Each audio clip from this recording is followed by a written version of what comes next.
everyone, it's Nikki here, and today I have another video tour for you of the Omni Royale. This is located in New Orleans in the French Quarter. Here is the lobby. It's a very nice hotel.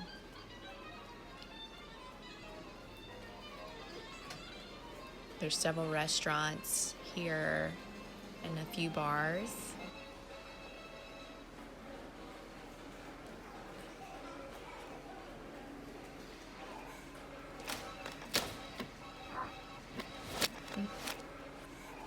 We'll go in reverse now for you.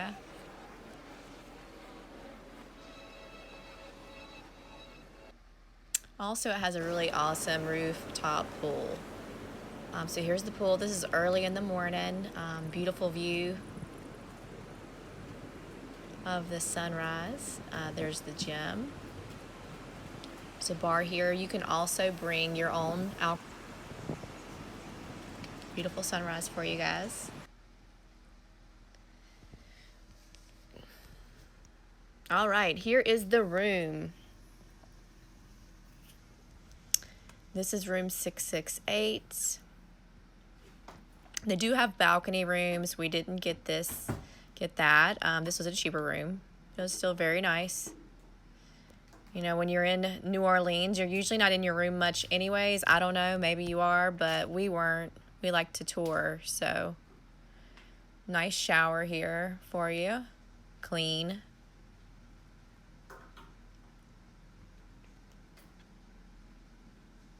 Bed. Sorry that it's a little messy. We were packing up to leave when I took this video. And it has coffee up here. There's a refrigerator down here. And there's your maker. Desk. If you need to do some business or... This actually has a pretty nice view. It was a little chilly out that morning, so sorry. But it's a great location. It's within walking distance to all the things. So one of my favorite parts, we actually got to see a wedding. Isn't this beautiful?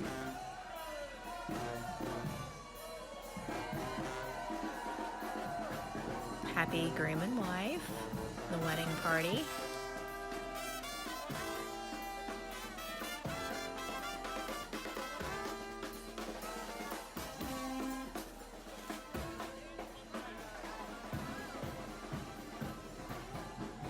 I feel like he is the father of the bride. I don't know about you, but I loved it. This was one of my highlights of going. It was absolutely great.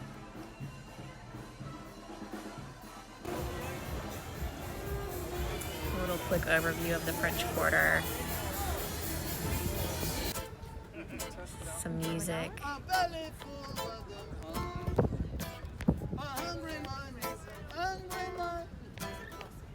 People right here.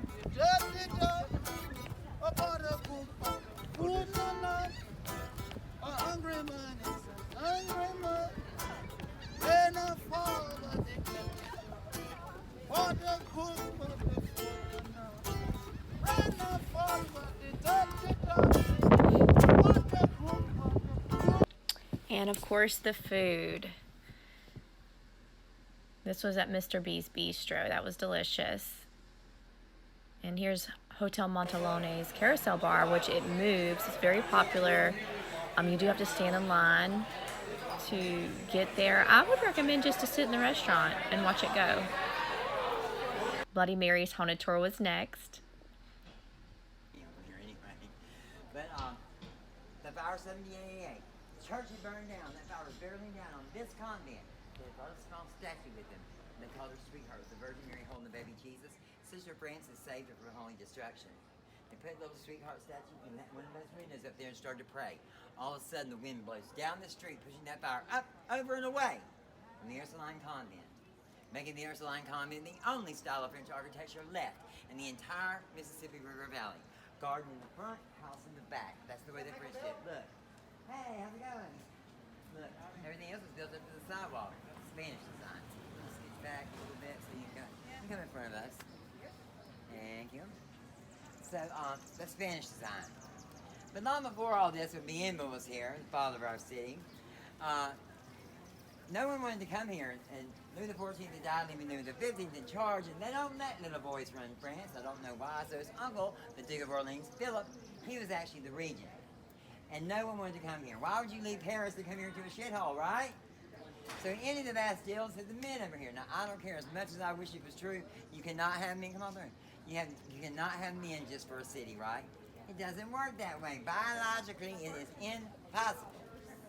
So he ended another part of the Bastille and sent them to the ladies. Most of these women were thieves, murderesses, and prostitutes. Good time gals. These rich plantation owners started making money. They wanted women of their own. Basically, they wanted virgins, some 14, 15, 12-year-olds, right? So they asked the able to ask the regent to send her the daughters of the king, or what we call the cassette or casket girls. Their dowries came looked like caskets. Now, outside of Paris was a place called the Sept, like an old castle. It was a girls' school in Normandy. In the dungeons, the church had one of the doctors, which they had captured. Well, the bishop goes out there, he picks out 13 girls. They all get a casket with their dowry in it. And Sister Gertrude, well, somebody's got to guard their virginity, right?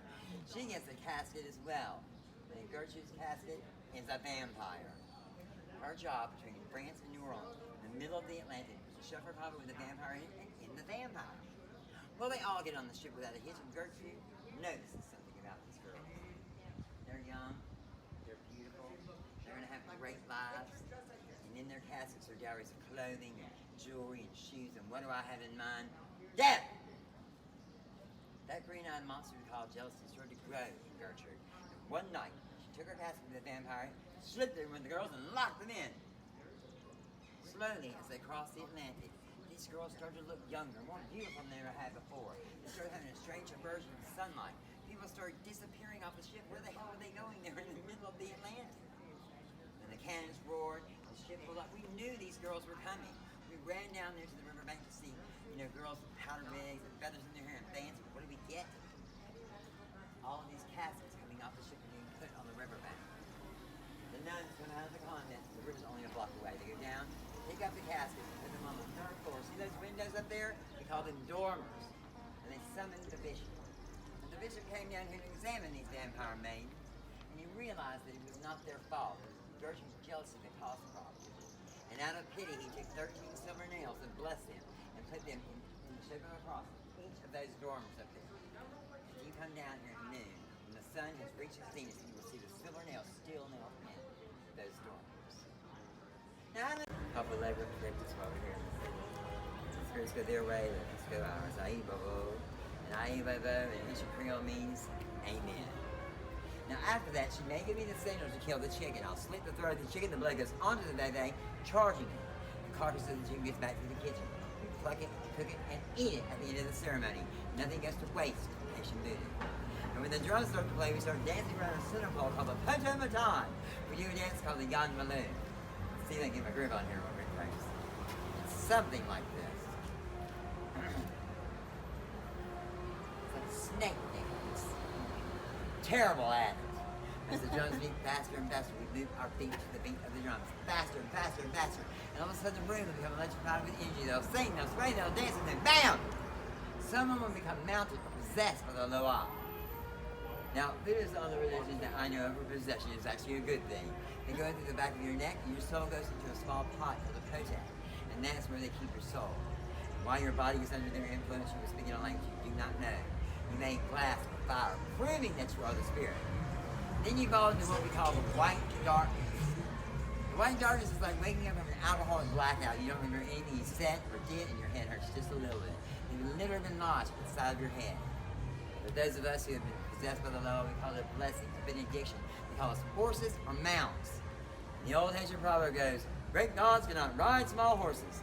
It means we give our egos over to God, and the chips fall where they may. You know, God's never going to do anything to us in real harm, right? It's the leap of faith. And no eating chicken. Now, New Orleans Voodoo is different. Charms, spells, and formulas. ma'am, if you needed to bring you back to love, you came to me. I'll take a lock of her hair and put it in the bag. I'll put 9 objects in the bag. It's not a sacred to Voodoo, of love and Voodoo. And I would make sure I had one in there called High John the Conqueror. You see, I wanted to be the dominant in the relationship. Then I'll give you a bag and a feeder oil, and once a week on Monday, you anoint the sign of the cross saying, I feed you, you feed me. She would hide it in her brassiere. She didn't want anyone to look at it or touch it for fear they would steal the power. Now, sir, if you came into me and you had a headache, I'd make an image, a doll that looked like him. I would give him medicine, and I would take a pin and stick it in the doll's head and put it on the altar.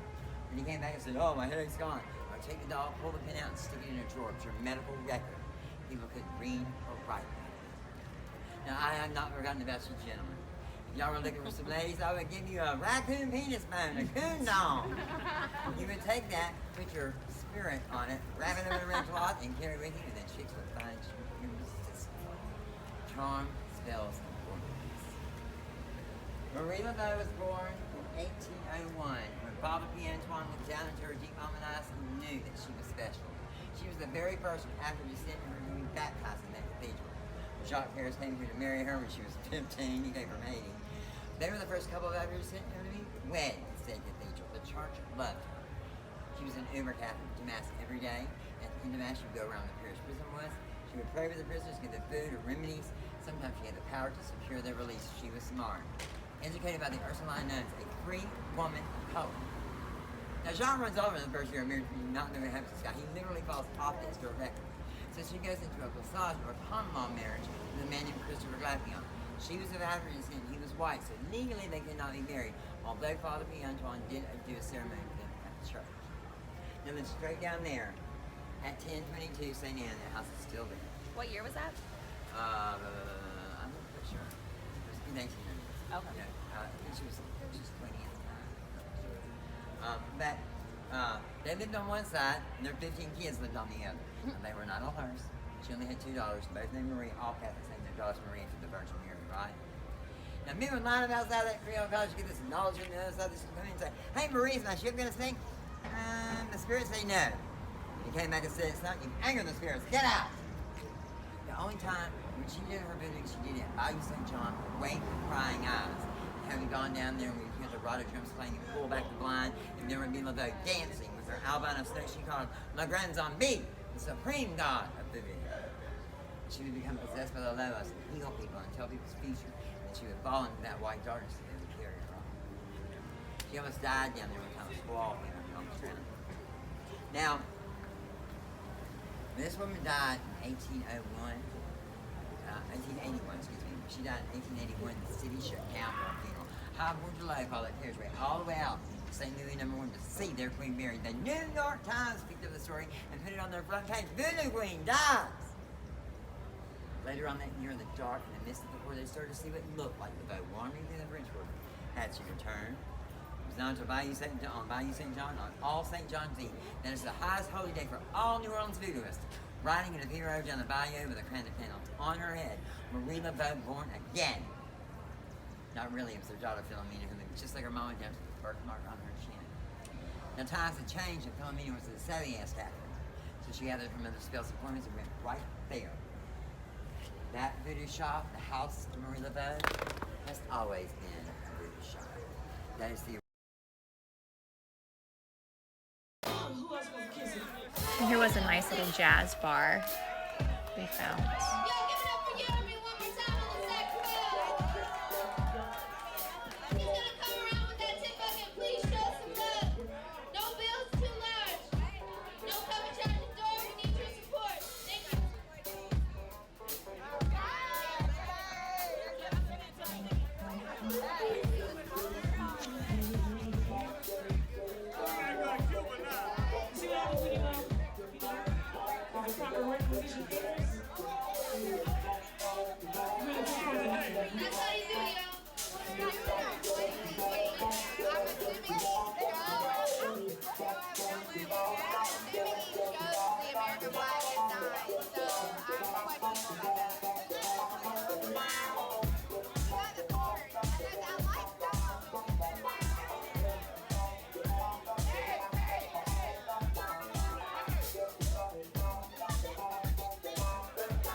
Next stop was Cafe Du Monde in City Park.